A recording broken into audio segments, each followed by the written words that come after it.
আচ্ছা, দশম শ্রেণীতে সমহার বৃদ্ধি সমহার হ্রাস অঙ্ক এর আগের দিন মানে সমহার বৃদ্ধি কাকে বলে, সমহার হ্রাস কাকে বলে, তার মানে কি কোন সূত্রের সাহায্য করবে সব করে অঙ্ক করে দিয়েছি।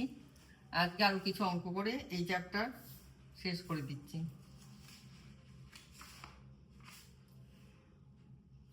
আচ্ছা, যেমন বলেছে যে একটি মৎস্যজীবী সমবায় সমিতি উন্নত প্রথায় মাছ চাষের জন্য এরূপ একটি পরিকল্পনা গ্রহণ করেছে যে কোনো বছরে মাছের উৎপাদন পূর্ববর্তী বছর 10% বৃদ্ধি করবে।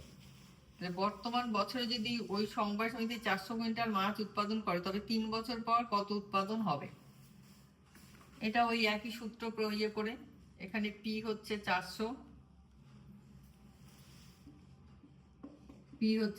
কুইন্টাল,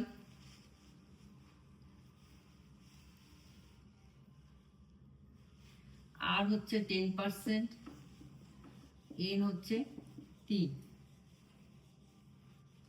তাহলে 3 বছর পর মাছের উৎপাদন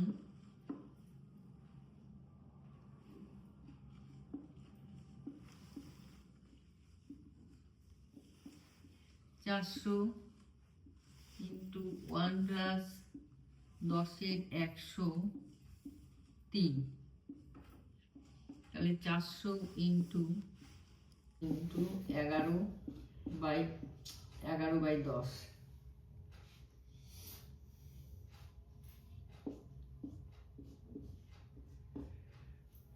তাহলে 11/11 121, তাকে আবার 11 দিয়ে গুণ,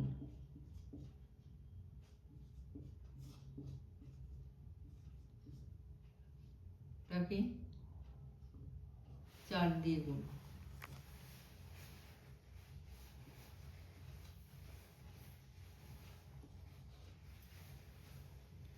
তাহলে 532.40। তার মানে 3 বছর পর মাছের উৎপাদন হবে এতটা।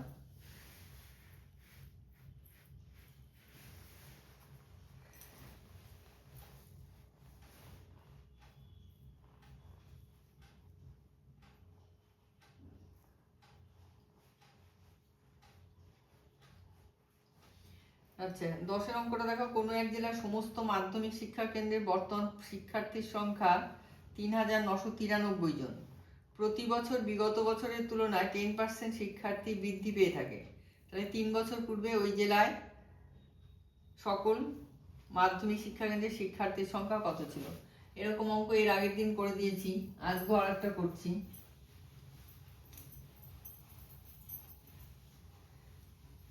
এখানে ধরি 3 বছর পূর্বে,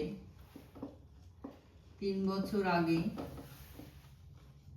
মাধ্যমিক পরীক্ষার্থীর সংখ্যা ছিল x, তাহলে p সমান x, n সমান 3, r সমান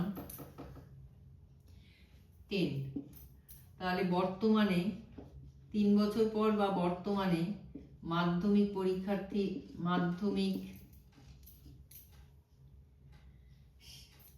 শিক্ষা কেন্দ্রের শিক্ষার্থীর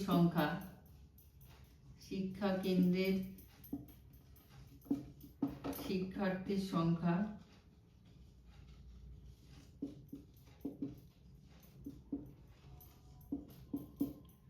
সমান x into 1 plus 10/100 whole cube, এটাই সমান হবে 3993।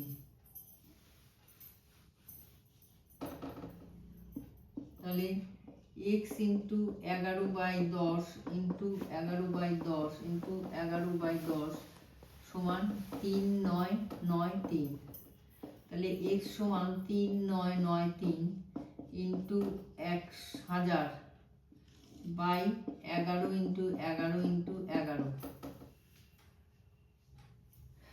11 দিয়ে কাটলে 3 11 33, 6 11 66, 3 11 33।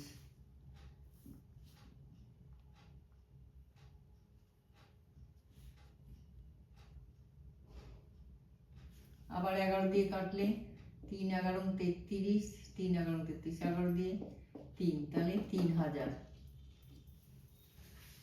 এইভাবে অঙ্কগুলো করবে।